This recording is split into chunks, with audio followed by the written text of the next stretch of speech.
Welcome to RealVacantLand.com. This is Luke Smith. I've got another deal for you. This one, it's not for sale. I'm looking for partners to help go in and fund this deal with me and work on making it happen. And let's knock this one over. So this picture, I usually have a picture of these properties in the background. This is a picture of a property that just sold. I got two different artist renditions. One was the front of the house with the ocean in the background, and the other was from the deck looking out at the water. And the artist got the first one, published the first one, the property sold before I could get the second one even published. I just got it, and I'm looking for a reason to use it. So that leads me into this property. So take a look at this property. This is the property, and I hired the artist to draw a one-story storage facility on this property because I believe that's what can be built here and that's its highest and best use. But I'm sure there's lots of other things that could be done here. And I hired the artist to draw a three-story building because you can do up to 60 foot tall here, and I think you could fit 3 stories of a storage building onto this property with all the zoning and information that I have. That would be one heck of a big, awesome storage facility, right? So you could paint the picture of this or this and give them a couple options. So we can buy this property for $495,000. Got the contract in, paperwork. I even put down a deposit. I got a $10,000 deposit on this thing, and that's not like me, right? We hired a storage consultant to do the economics. So we're not just selling dirt, we're selling a business plan. I've got the business plan. I can share it with you. I'll take you through it. I hired a environmentalist to go over here. Environmentalist isn't the right word, but you know what I mean. And somebody to go over here and make sure there's no spotted owls or whatever that's going to keep us from making this property happen. Because $495,000 is a lot of dollars for me to get into, orchestrate into one property. There's a swamp here below, then a piece of the swamp comes over and clips a corner of this property. I'll pull up the environment. Well, let's do that later. So I'll pull up the report that talks about that in a little bit. And got a civil engineer to look at this property, and he talks about the fill. We'll need a little bit of fill on this property. The storage consultant that builds the economic models and plans of building a storage facility here could cook that into the numbers. It doesn't sound like much in the overall cost of building this thing and making it happen in economics. Before we jump into that, let's look at the bait. This is the bait that we'll use to bring somebody in to buy this property. Okay, so this is a nice, you could say ugly spreadsheet for a presentation. In business school, I'd get thrown out of class if I put this in a presentation because you can't see it. What I'm trying to do is pitch the idea. At the top of this thing is, it says 80,000 net rentable square feet, net leasable square feet, 80,000 square feet. Other storage properties I've worked on, I call the brokers. I'm like, yeah, we got this great storage property. Let's sell it. And they say, oh, it's less than 65,000 square feet. I'm not going to touch it with a friggin' pole. Like, get me out of here. And this one's bigger. This one's a lot bigger. It gets into the grade A, top of the pile, big boys. This is a 1-story version. If we did this as a 3-story version, we'd be really talking about big numbers. You could just 80,000 times 3 and you're like way out there. I don't know if the local market has the capacity to eat that up in a timely fashion or not. They'd probably want to do something more creative, like some bigger units to lease out to some businesses and then mom and pop, store your furniture storage up top or something. It's climate controlled. But okay, so this in the background, this is a 1-story climate controlled storage facility. And the consultants have come up with all the costs and numbers, and they, got their pencils out and drew this thing up from all the industry numbers, from the local numbers, from all the information that's available to them, to the specialists in the field, right? This is over my head numbers.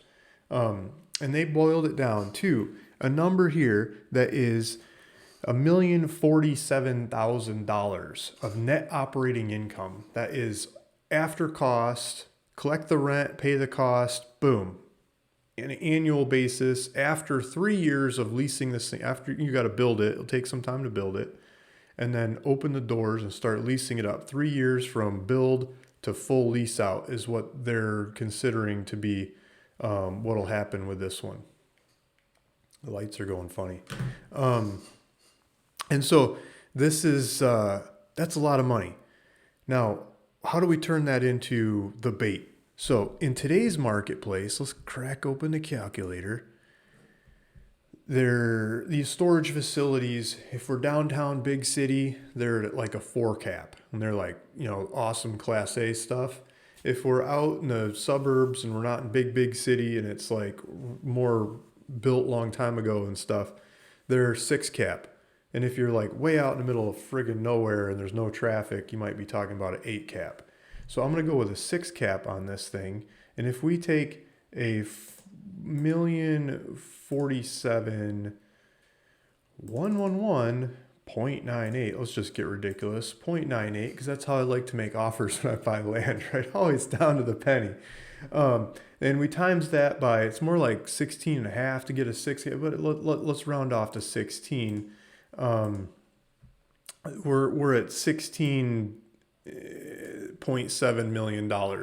So north of $16 million of a bait. I'm calling it bait. It's not a net present value because there's time between here and there.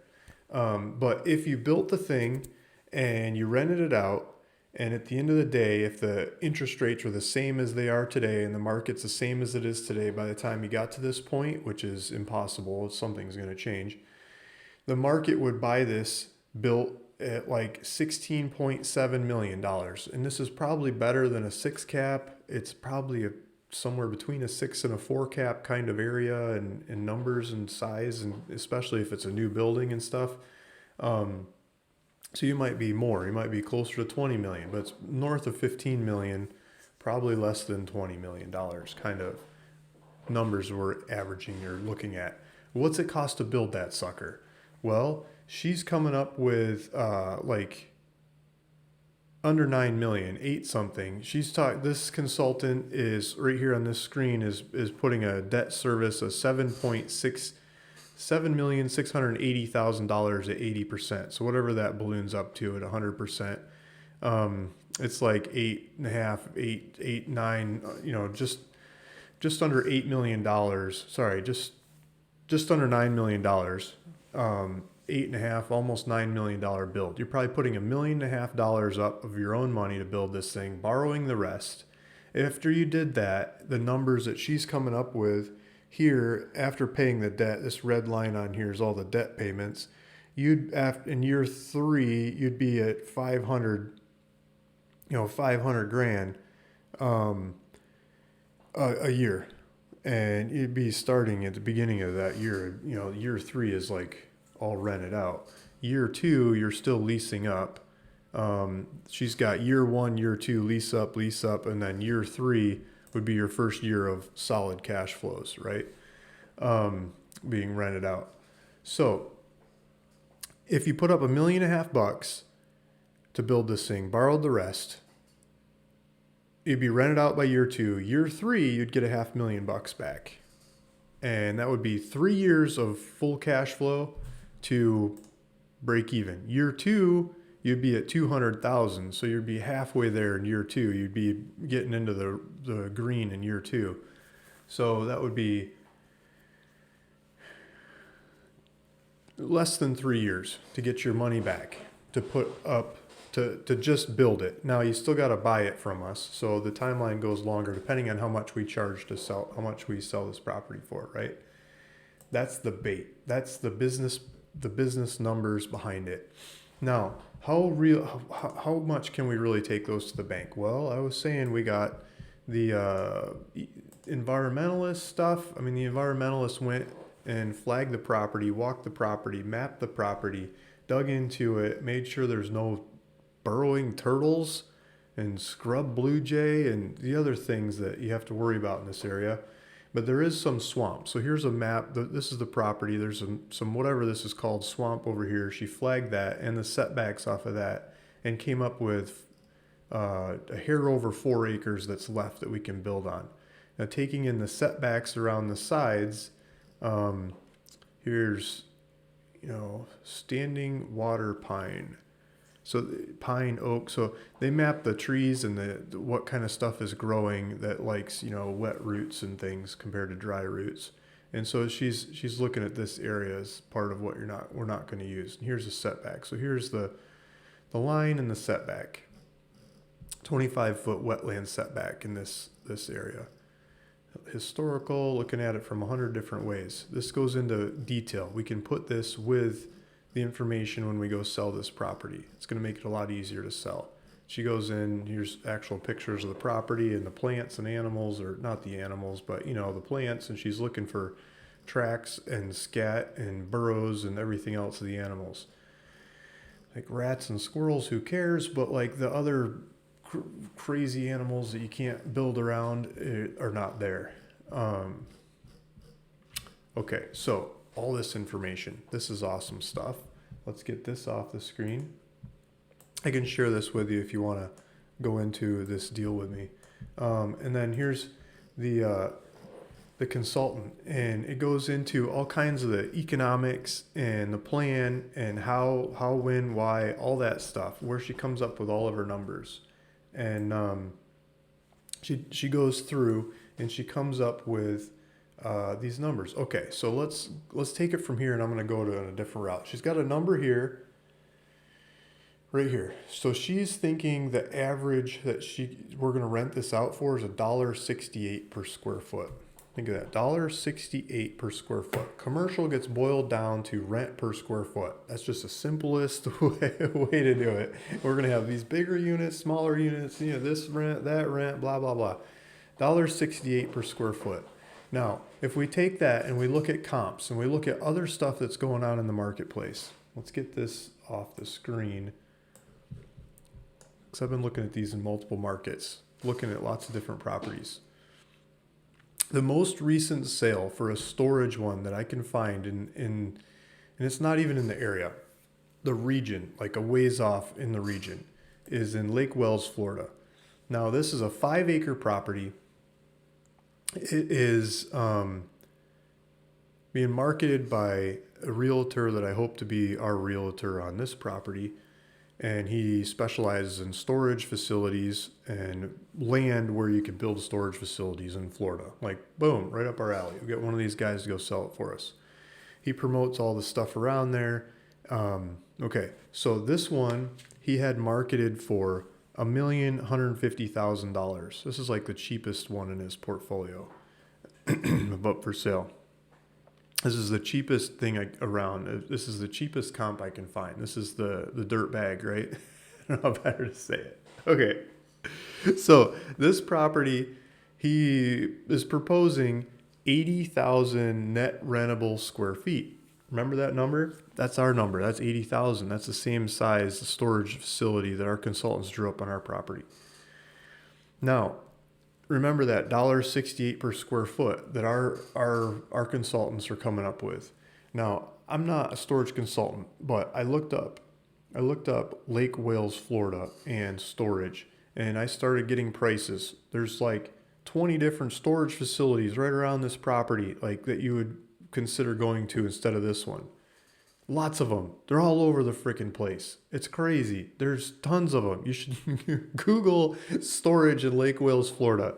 It's like that's the business of the town. Everybody's doing storage. Everybody probably has boats and RVs, and they put them in there. I don't know. There's a ton of storage there. Capacity of stuff that's already built. And they are offering 6 months, like kinds of bonuses to get people in the door. I mean, they're crazy competitive. And they're not full. Like they all seem to have room, which is weird in today's market because COVID's been going off and people are moving around and filling up storage like crazy. So I was looking at rates and I'm calculating how much are they renting these things out per square foot.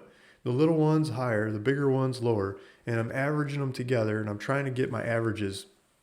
And I'm coming up with about $1.20 per square foot.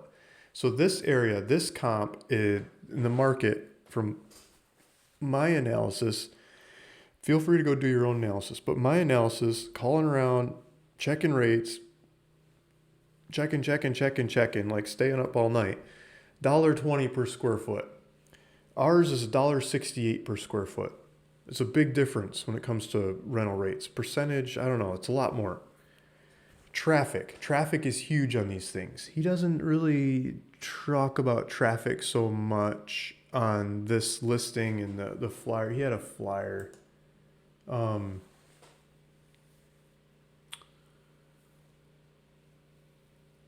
he talks about the household income of being $60,000 plus. I didn't find that on this one. I'll get into that in a second. He doesn't talk about traffic. So traffic's huge when it comes to selling storage. I've got books, like historical books on building storage and locating storage locations and stuff. I bought everything I can get my hands on. And I read that kind of stuff, right? And they all say 15,000 cars per day, or like, forget it. But these are like 10, 20-year-old synopsises. Now we have internet, people search, and traffic doesn't, I don't think it means as much, but still it means something.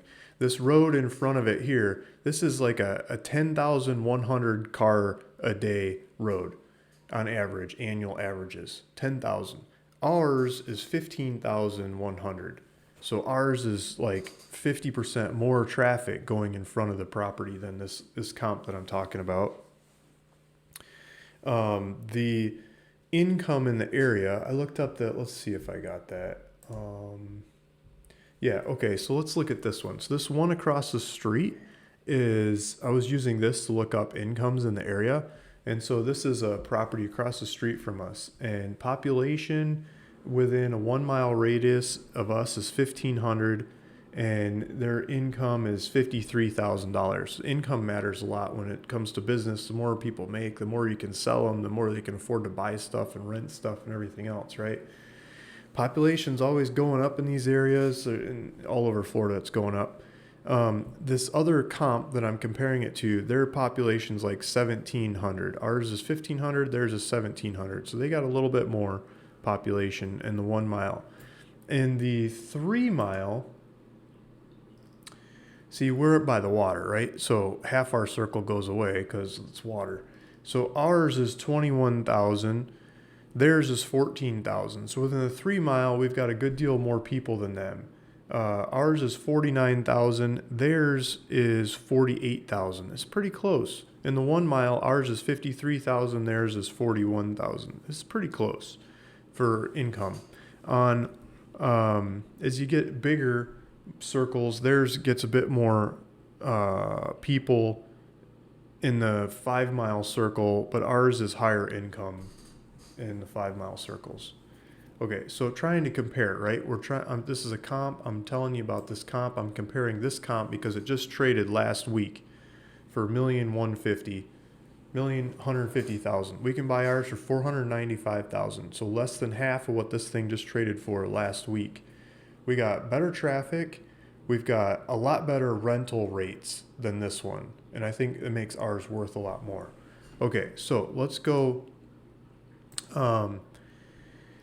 So here's a broker that sells storage, land to build storage on in Florida, right? And if we look at his properties, and so here's a map of the properties that he's got up for sale. And if we look at the aerial properties, our property is over here. He's got this one over here that he's got up for sale. See if I can, well, doesn't work like that. We'll do it a different way.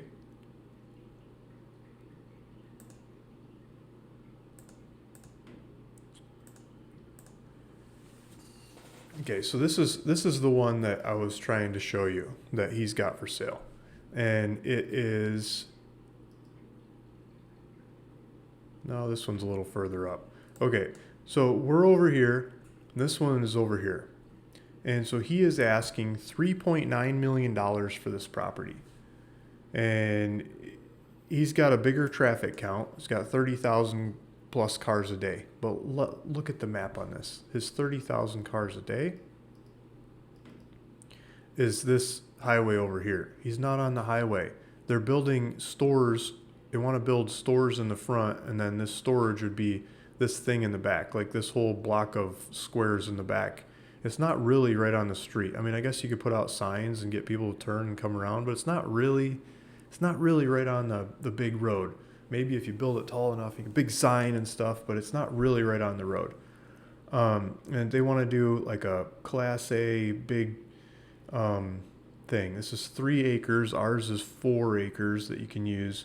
They want to do 150,000 square feet and a 3-story.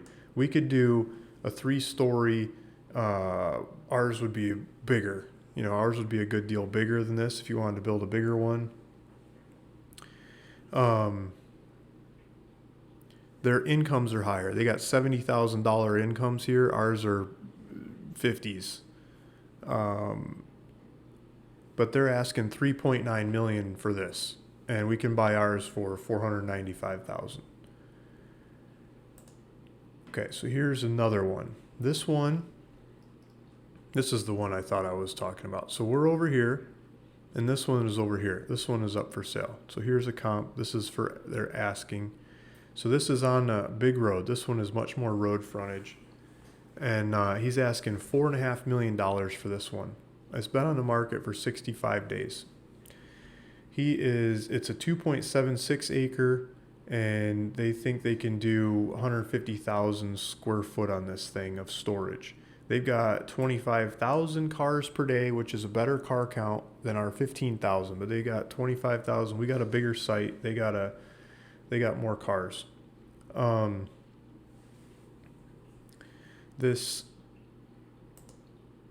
Let's see if I can do it. How do I get the satellite? So this one, to me, this looks like kind of a swampy, but I'm sure they studied it and they've got the information that you could build storage here on the water and go for it at the corner. I'm not saying it's not a go, but look at the price, $4.5 million. Like, this is competition for us. So if you're looking at this site, you could go look at our site for less money, bigger site, a lot of the same marketplace, and just a different animal. So the competition on the ask is a much higher price than what we're talking about, or what we could buy ours at. There was another one I wanted to talk about, but these are the main ones. What was this one?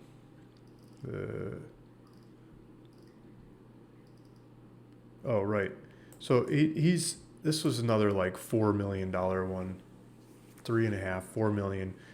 So he's got smaller properties. He's talking about going higher in size, and very comparable markets, very comparable in lots of ways, but millions and millions of dollars on the ask. And he's selling these things. Lots of these things are, if we go back to this guy's website, I mean, he's got some more of them that just came up. But he's got a lot of them that have been selling or under contract. So we get, a little bit older. They're under contract. Like, the guy's doing business in storage. He's knowing the prices better than anybody. So, like, modeling off of his sold under contract. The guy's doing it, right?